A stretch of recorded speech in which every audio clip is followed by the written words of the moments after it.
Санкт-Петербургским университетом, Санкт-Петербургской духовной академией. Мы регулярно здесь встречаемся, проводим конференции. Мы очень рады приветствовать всех вас здесь. Надеюсь, что для вас это будет какое-то важное событие в жизни, которое какой-то новый аспект видения мира откроет для вас. И первый докладчик, профессор Winfried Löffler. Пожалуйста, хотелось бы предоставить вам слово.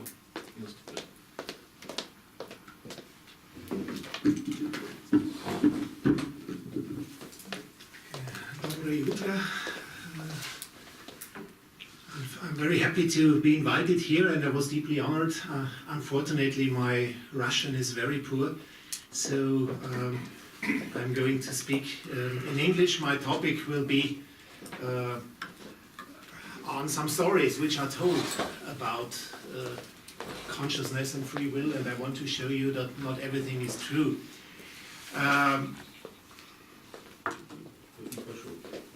Sometimes you have the impression that the problem of free will, the problem of freedom, is sometimes treated as an empirical and sometimes as a non-empirical problem. And the funny thing is, it is done by the very same people. So on the one hand, you read quotations like the following: in order to find out that we are determined, that we are not free, we would not need the Libet experiments. The idea of a free human will is in principle incompatible with scientific reasoning. Science presupposes that everything that happens has its causes, and that one can find these causes. For me, it's not understandable that someone who does empirical science can believe it, that free, that means non-determined action, is conceivable. And by very similar people, you read quotations like the following, or you get ample collections of empirical evidence which counts against the existence of a free will. So that's crazy. On the one hand, they say it's not an empirical problem. On the other hand, they collect huge masses of empirical proofs that there cannot be free will. What is said here?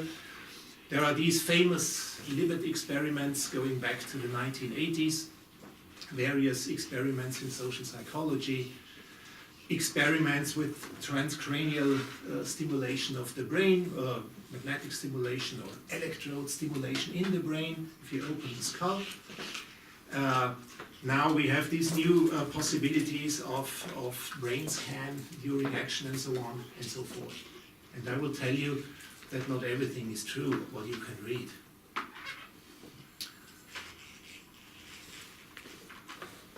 In public science discussions, in the media and in popular science discussions, I have the impression that empirical approaches to the problem of free will have more credibility. So for the layman, for the simple people, empirical proofs look very scientific, and that this has more credibility.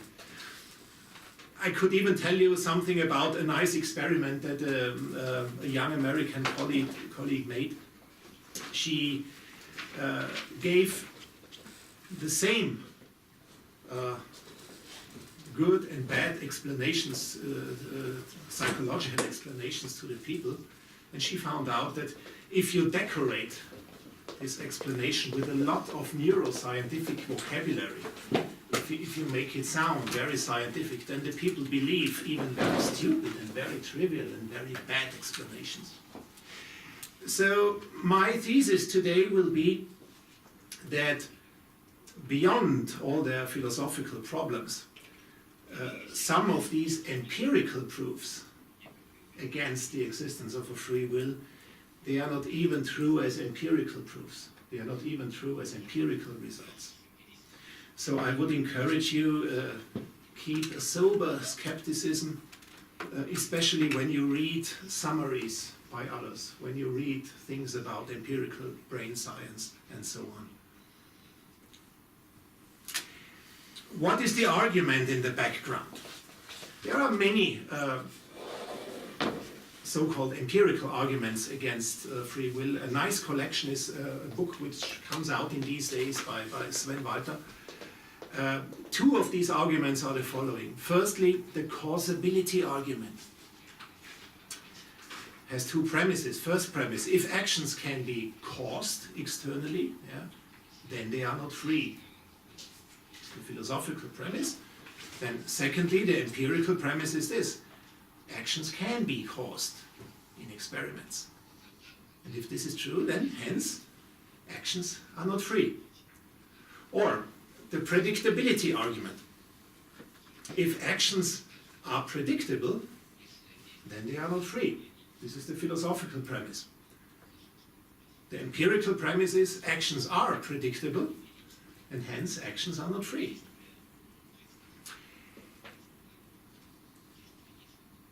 I would say that the philosophical premises, they are problematic anyway. So is this really true that if actions can be caused, then they are not free? Or if we can predict actions, then they are not free? I mean, many of our actions are predictable. I can predict what you will do after this conference. I mean, I can predict that you will stand up and leave the room and go home. But this doesn't mean that you are not free. So predictability is not an argument against freedom.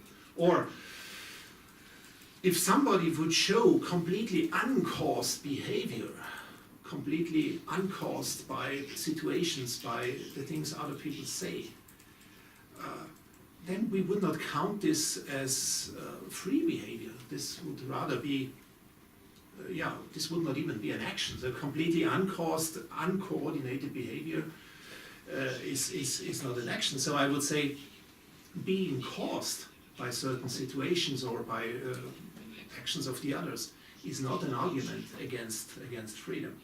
But I will leave aside this philosophical problem. I will focus on the empirical premises, and I would say that even the empirical premises are doubtful. I will begin with two popular summaries on external triggering of actions. So this is by Gerhard Roth, a very famous brain scientist in Germany. He writes, test persons can subliminally, for instance via masked stimuli, by experimental tricks, hypnosis or brain stimulation, be caused to actions of which they later claim that they willed them. And then he cites old papers by Penfield, Rasmussen, Wenger, and so on. I would ask you, do you really believe that? Do you really believe that you can cause test persons to actions of which they later tell you, yes, I wanted this? Or another summary by a German psychologist, Franz Mexner, a friend of mine, by the way. In his book, Das Gehirn und seine Wirklichkeit, The Brain and Its Reality, Gerhard Roth, professor of brain research at Bremen University, describes experiments which are illustrative in this point. The experiments were conducted on patients whose skulls had to be opened for medical reasons. If certain cortex areas of the brain, which is insensitive to pain, were stimulated by electrodes, for instance, an arm could raise, asked for the reason of their movement, the patients regularly claimed to have willed them.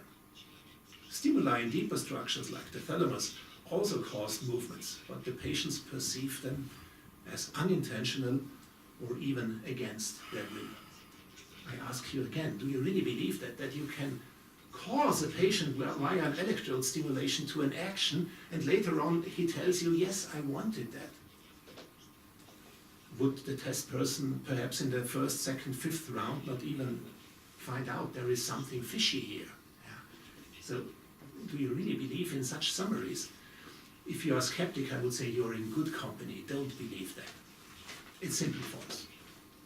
So my thesis is the evidence so far does not show that full-blown actions in some phenomenologically serious sense can be caused or can be triggered by brain stimulation or similar techniques. So I would say that reports like the one of Roth and the one of Mexner, they are flatly false. They are products of a sort of narrative inflation. And I will show you how this inflation works. But what I do not want to say is the following. Of course, there is no doubt that there are countless forms of biases and influences on our action. That's of course true. Secondly, I make only a factual claim. I say what we have so far as evidence does not prove that we can stimulate actions. I do not make an in principle claim. I do not say that somebody in some future may find an experiment where this can work, but so far it does not work. Thirdly, I have no deep philosophical theory about freedom to offer. I just want to show you that some empirical things are not true. And lastly, of course, I do not invite you to a sort of general skepticism on science. So I am not at all a postmodernist who says all science is rubbish. Yeah? But I invite you to be skeptical and don't believe everything you read. So here is a summary of earlier research by Gerhard Roth, and he reports earlier results. He is more or less collecting things from a book by Daniel Wegner. And Roth writes, electrical stimulations of the cortex were amply conducted by the Canadian neurologist Wilder Penfield since the 1930s. Stimulation in points of the somatosensory cortex directly in front of the central fissure led, depending on the place, to tingling in certain parts of the body. Stimulation of the primary motor cortex to spasms of particular muscles or muscle groups. Stimulation of the premotor and supplementary motor cortex to complete movements of limbs. The patients reported that they could not resist these movements. They perceived them as forced upon them. Conversely, under stimulation of certain areas in the premotor areas, they were not able to execute movements they wanted to execute. That means cortex stimulation led to an inhibition. In a number of patients, however, stimulation of a cortex area near the foot of the central fissure, at the border to the sylvic fissure, reliably led to the will, respectively desire, to move the left, respectively right hand, or the left or right foot. Winfried and Rasmussen, 1950. The Spanish neurologist José Delgado reported that under similar conditions as in Penfield, stimulation of the rostral part of the so-called internal capsule led to movements of the patient which he ascribed to himself. Similarly, by transcranial magnetic stimulation, the neurologist Brasil Neto could cause finger movements which the test person described as willed. Both results cited after Wegner. So this is Roth's summary of earlier results. Now, if you look at the details, just a side remark. He writes, stimulation in points of the somatosensory cortex directly in front of the central fissure. Yeah. Here's a map of the brain, and you see the somatosensory cortex is behind the central fissure. So the central fissure is this here, and the somatosensory cortex is here. So he does not even locate the brain area correctly, and that fits into the picture. So he is not collecting the data very soberly. So don't care about details, you could say. Now let's check if I go back, you see, Roth collects 3 parts of the evidence. I numbered them 1, 2, 3, and now let's check all 3 parts. Let's begin with the last one. He writes that Brasil Neto could cause finger movements by transcranial stimulation of the brain. That's flatly false. There was an experiment where test persons were instructed to move the left or right finger randomly, yeah, but in some, roughly in a 50-50 distribution, 50% left, 50% right.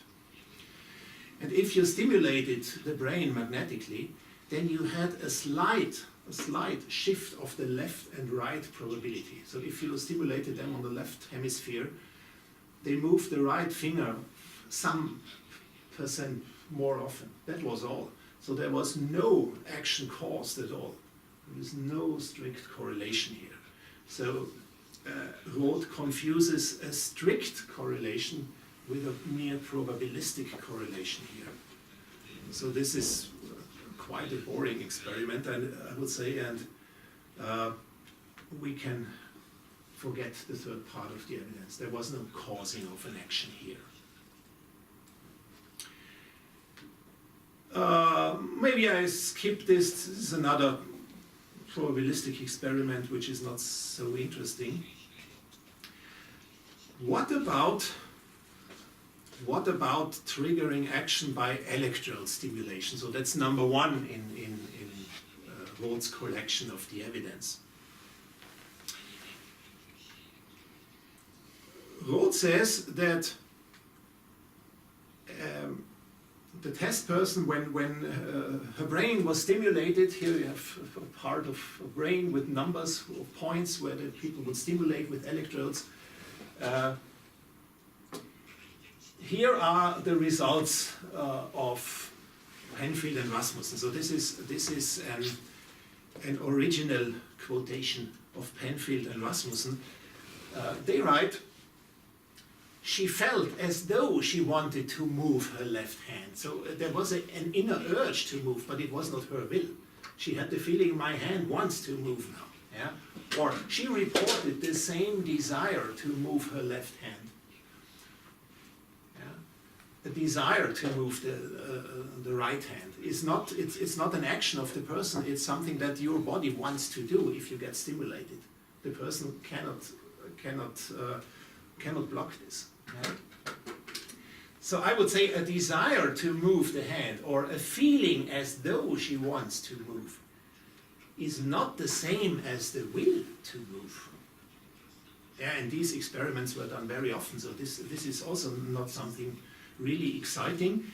So let's go back to Roth's text. He writes, "Stimulation reliably led to the will, respectively desire." And the will is a pure invention of Gerhard Roth. So this is a misrepresentation of these experiments. Penfield and Rasmussen only talked about the desire to move. And he says the will to move. So he's cheating here. He is talking about something that didn't happen. So our first part of the evidence should also be forgotten. Now let's look at the third part, José Delgado's single patient. Yeah? Here is a report of Delgado in a popular science book about this patient. I quote,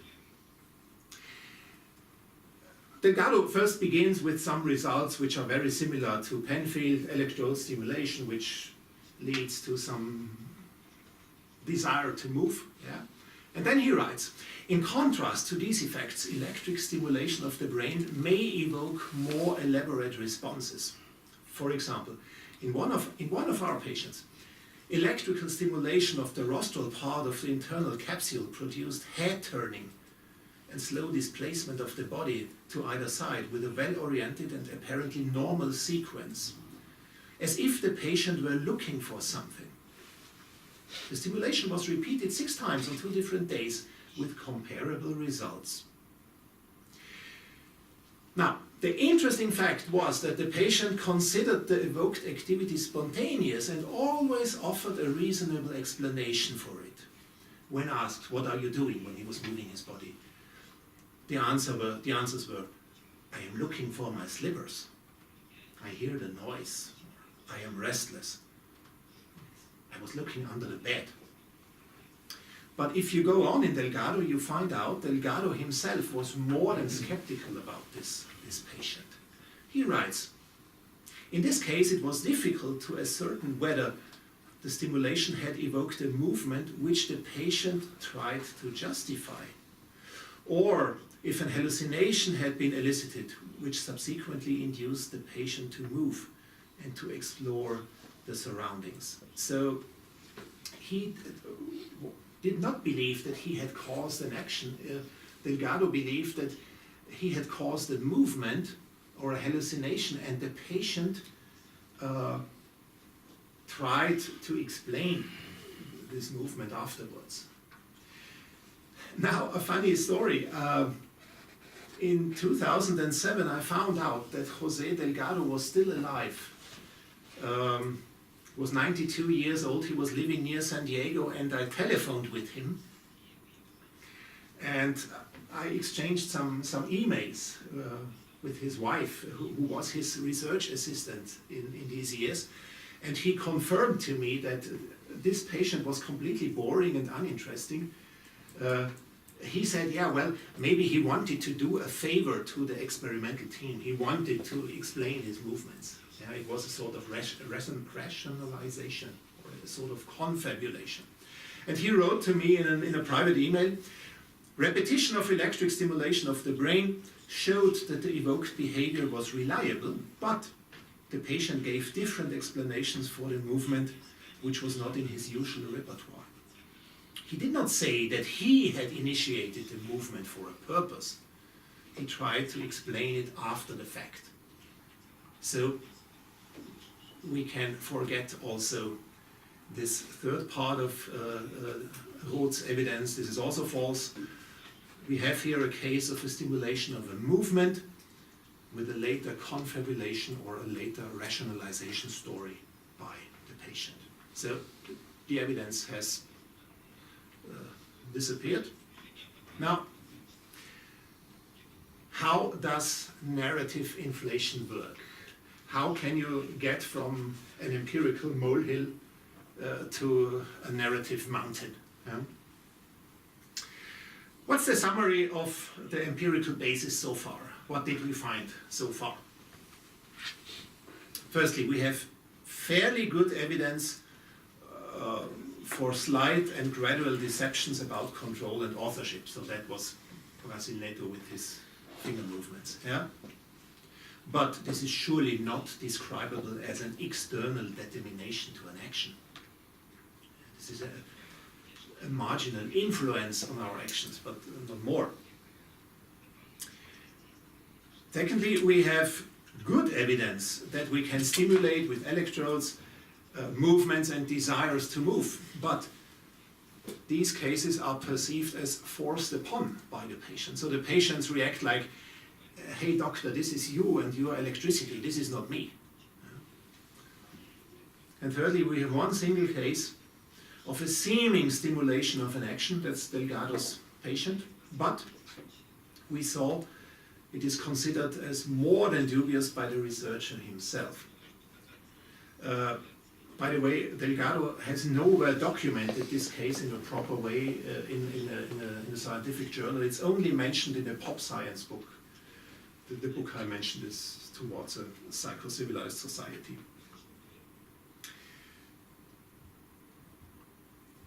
So that was the evidence, yeah? Fairly nothing.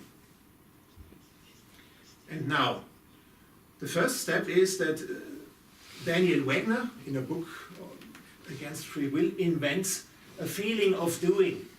I don't read at all. He is reporting Penfield here. He is reporting Delgado here. And he invents a new description. He says, the movement was accompanied by a feeling of doing. The singular patient had a feeling of doing, Wegner says. I would say this is not entirely true, but Wegner is at least serious because he still cites Delgado's skeptical postscript. He still mentions that Delgado was himself dubious about this patient. He writes, however, the patient's quick inventions of purposes sound suspiciously like confabulations, convenient stories made up to fit the moment. So I would say, all in all, Wegner portrays Delgado rightly. Maybe the invention of a feeling of doing, that's a misinterpretation. But he mentions that Delgado is skeptical. Second station of the narrative inflation, Gerhard Roth invents the will to move.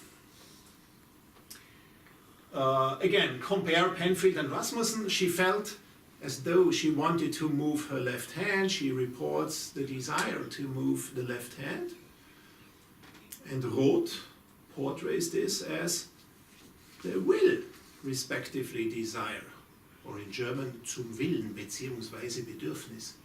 No, that's something completely different.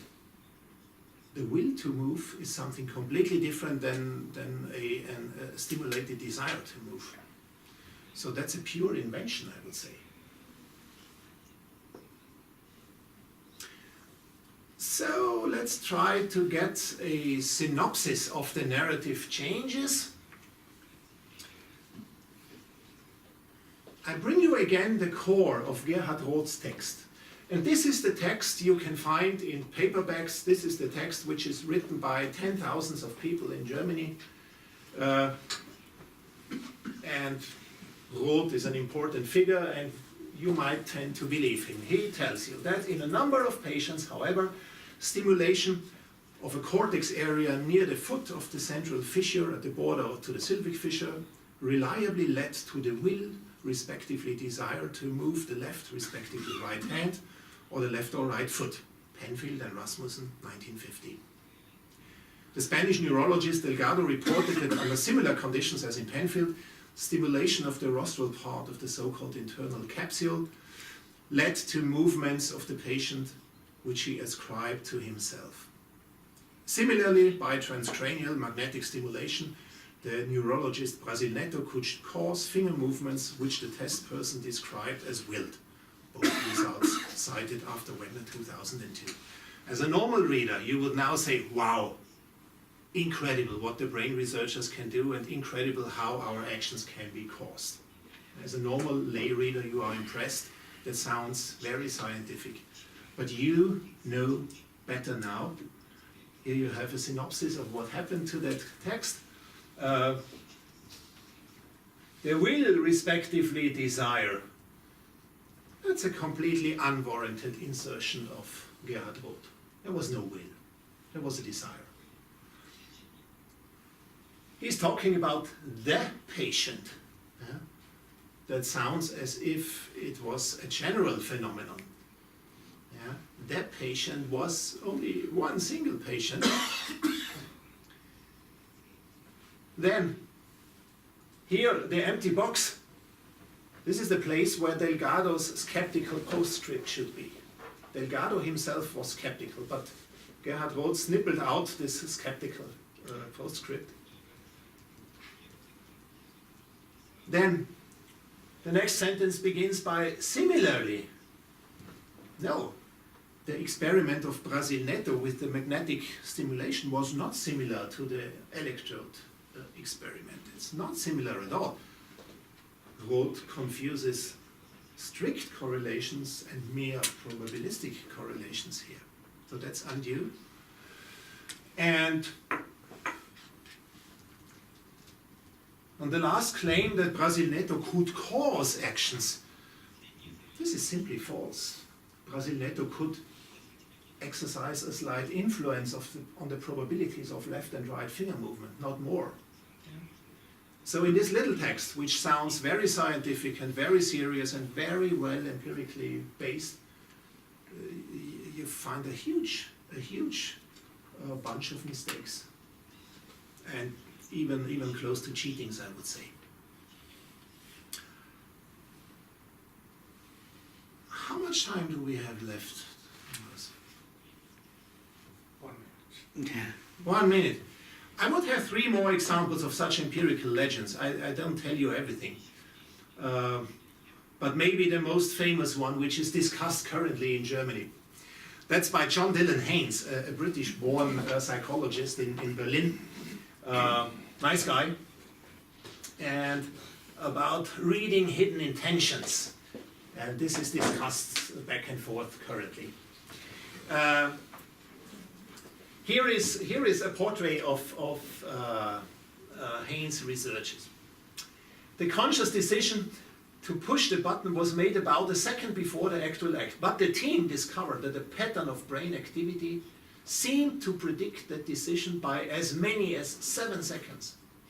Long before the subjects were even aware of making a choice, it seems their brains had already decided. According to this logic, they say free will is an illusion. So what you can read in the press is brain researchers today can predict your action 7 seconds before. And that means when you set an act of will, your brain is already smiling at you and says, I have decided long ago, before you. Yeah? Now, what happened really? The experiment was the following. The test persons were sitting in front of a screen, and they had to decide freely whether they would add or subtract two numbers which would soon appear on the screen. So they were told, in a few seconds, two numbers will appear on the screen, and you should decide in advance whether you will add them, sum them up, or whether you will subtract them. And then they got a second screen with 4 possible results, and they had 2 seconds time to tick on the correct result. And Haynes scanned the brain of these patients during that process, and he used some data mining software and found some patterns in the brain that were correlated with later addition or later subtraction. Okay, and the rate of correct forecasts was 71%. So 50% would be random. 50% would be looking into your coffee cup and saying yes or no. And he achieved 71%.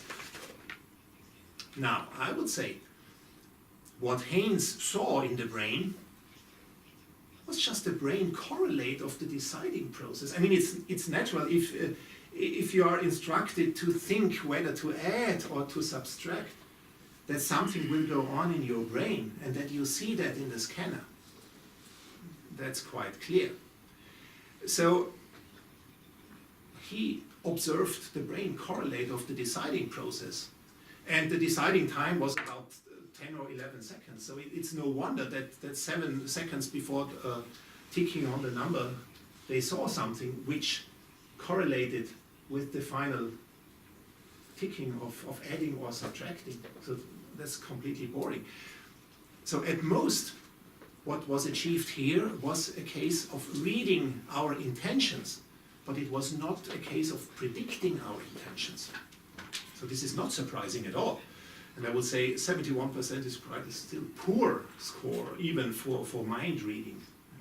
So this is nothing to be worried about.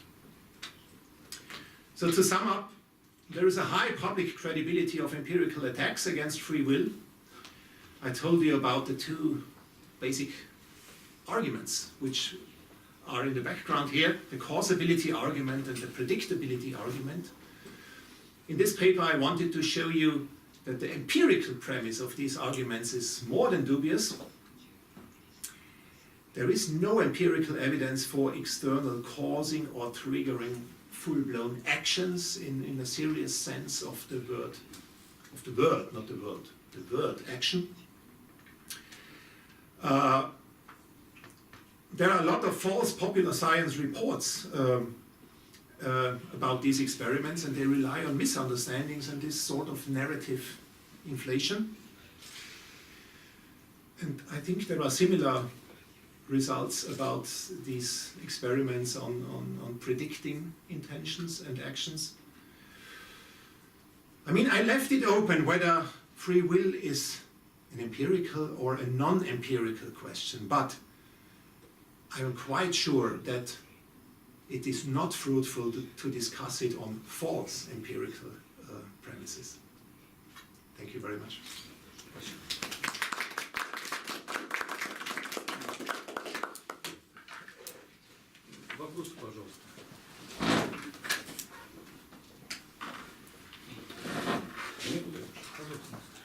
Давно известно, Лука заявлял, что Царствие Небесное внутри человека.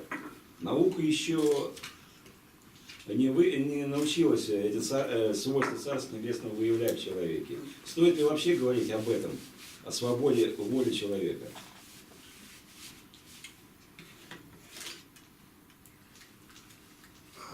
I am sorry, I didn't get the first part of your question. Ну что там? В микрофон. I didn't get the first part of your question.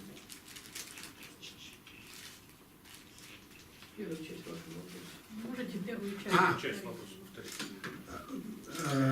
Чего надо? Первую часть вопроса повторите, He пожалуйста. says the question should be said into the microphone. Okay. Минут? Да. Лука говорит, Но включите микрофон.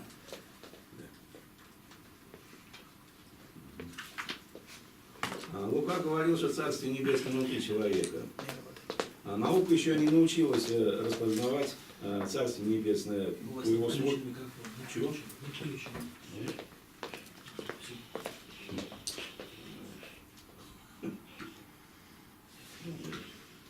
Ну давай. Наука еще не научилась распознавать Царствие Небесное по его свойствам внутри человека. Есть ли смысл вообще говорить о свободе воли человека? Спасибо.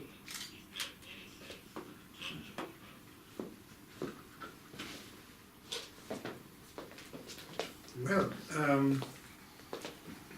your question connects two points, namely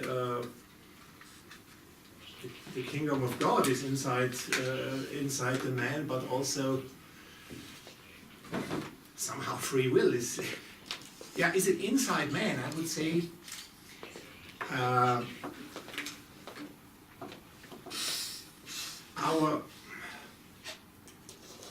Our actions are something very complex. They are actions of the whole person, and with the empirical sciences we see some aspect of these actions. So what the brain researcher sees in your brain is of course an aspect of the whole action. Likewise, by the way, you can investigate into religious states of mind. There was a lot of research done on people doing meditation, and of course you find some patterns in the brain when a person meditates. But this is not surprising, as God created us as human and mental beings. Any activity of the human person is accompanied by some activity in the brain. This is not surprising. The mistakes happen when people begin to say, aha, a free action or a state of meditation is nothing else but the brain process. This is the big mistake. And this mistake is often being done in popular science. I hope that this answer is somehow useful for your question.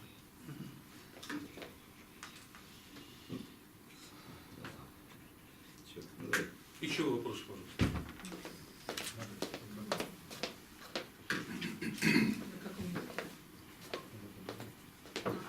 Thank you very much for your excellent presentation. It was really, really interesting. But do you think, is it possible to find not empirical test of non-existence of free will, but empirical test of existence of free will?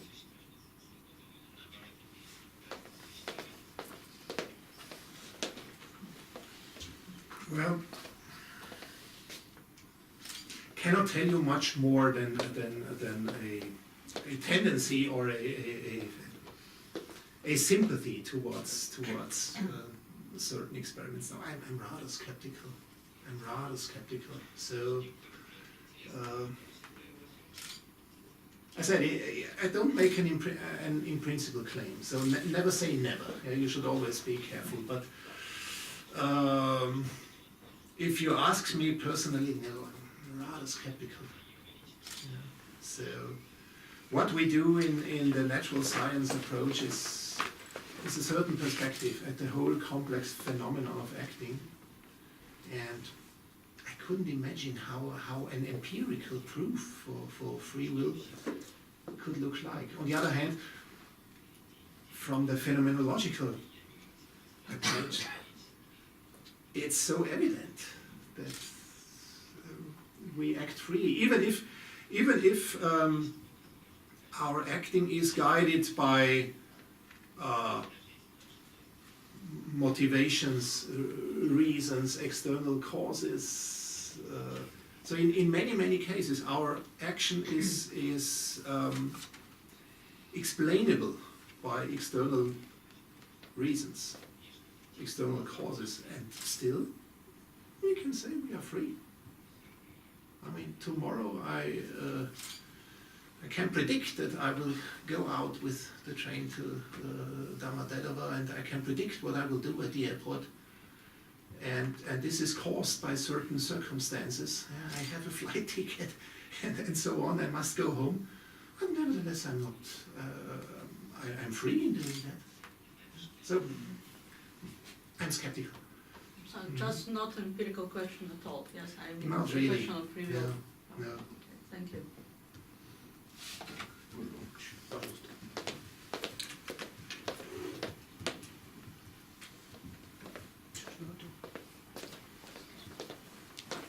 Можно ли сказать следующим образом?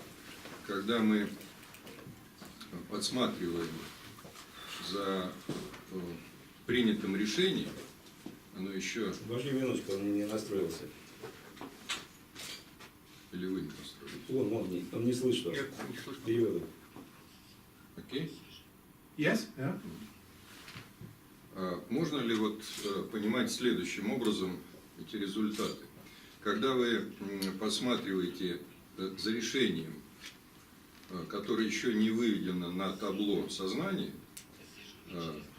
человека, фактически это проторефлексия, которая не свойственна всем людям. И большинство решений мы принимаем спонтанно, в кавычках.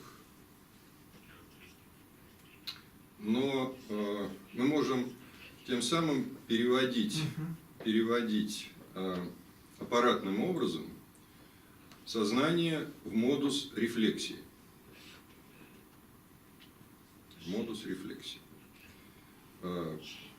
Человек будет мучиться, но с другой стороны его решение будет намного более обоснованным.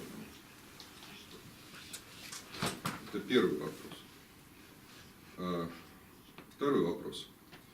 Поскольку человек может сам смотреть на экран, то есть это его выбор, подсматривать за собой, подсматривать за своим решением, то это принятие этого решения, в свою очередь, должно было бы быть более ранним бессознательным решением, которое он не знает. Возникает петля, которая ничуть не помогает разрешить исходный вопрос о свободе воли и что здесь возникает, кроме некого общения с зеркалом. Мы, когда начинаем подсматривать, сам акт подглядывания, подсматривания, он уже имеет более раннее, так сказать, понимаете, вы можете в прошлое, значит, череду вот таких вот, то есть это рефлексия бессознательная, как бы. Возникает разговор со своим бессознательным, но в прошлом. Это интересные игры, но пока не очень понятно, что они проясняют. Спасибо.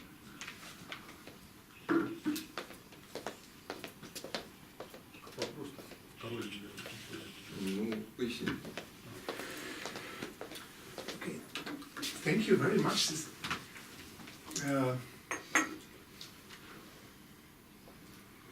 complex question, but I think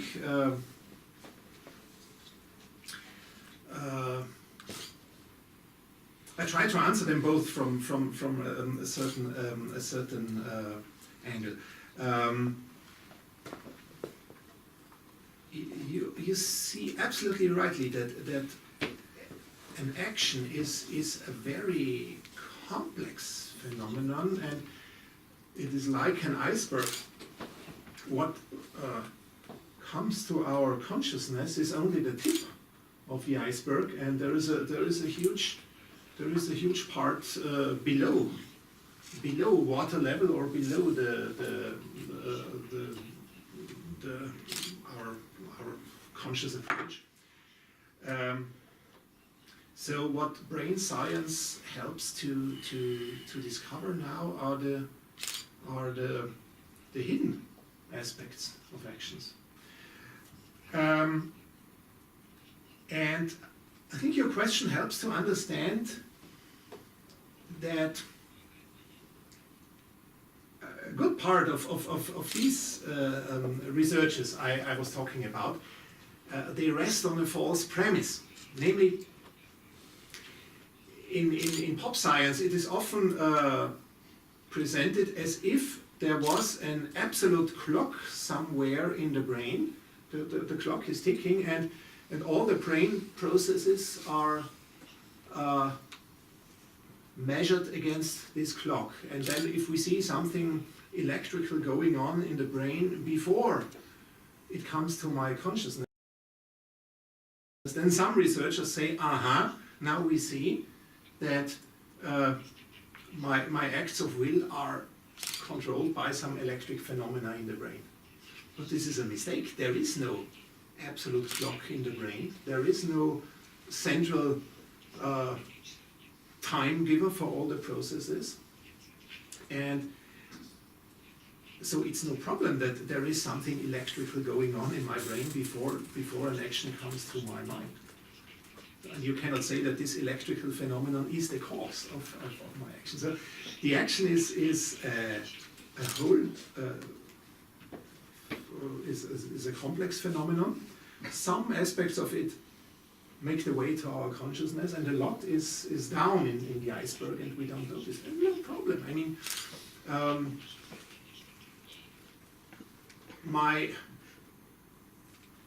of course, my decision between tea and coffee half an hour ago was prepared by many states of my body, of my brain, and it is not the case that the decision between tea and coffee happens exactly in that point of time. And of course, there is something before, and maybe there is an influence of what I ate yesterday and what I drank yesterday. No problem. Still, this is not an argument to say I was not free in my deciding between tea and coffee. So I think you're quite right. It's things are more complex than we are taught in these quasi-scientific summaries here. Thank you. Спасибо большое. Можно еще? Маленький. Маленький. Да.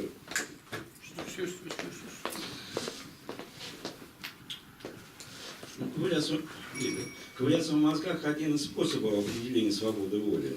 Но Христос говорил, что по делам вы узнаете их. Может быть, второй способ определения свободы воли – выполнение человеком заповедей Христовых. И поэтому, насколько человек соответствует Творцу выполнять их заповеди, соответственно, его воля свободна уже, как осознанное действие человека в соответствии с Творцом. Спасибо.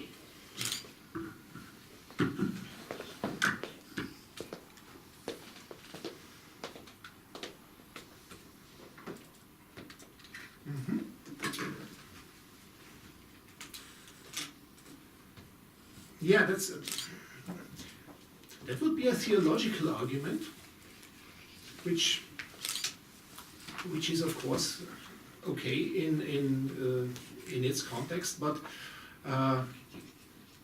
what I wanted to show is that in our belief in free will, be it motivated by theological arguments or by all-day arguments, we simply experience that. We should not be made skeptical so easily by some quasi-scientific arguments. So I would say you can believe in free will either by some theological arguments, as you do, that the Creator equipped us with free will in order to live our lives, or with some more all-day arguments, more phenomenological arguments. It's a deep part of our experience. So you can stick to those convictions, and you may admire what the brain researchers find out about the physical and physiological details about or correlates about these actions, but there's no reason to dismiss our belief in freedom. So this goes together, I would say. Спасибо.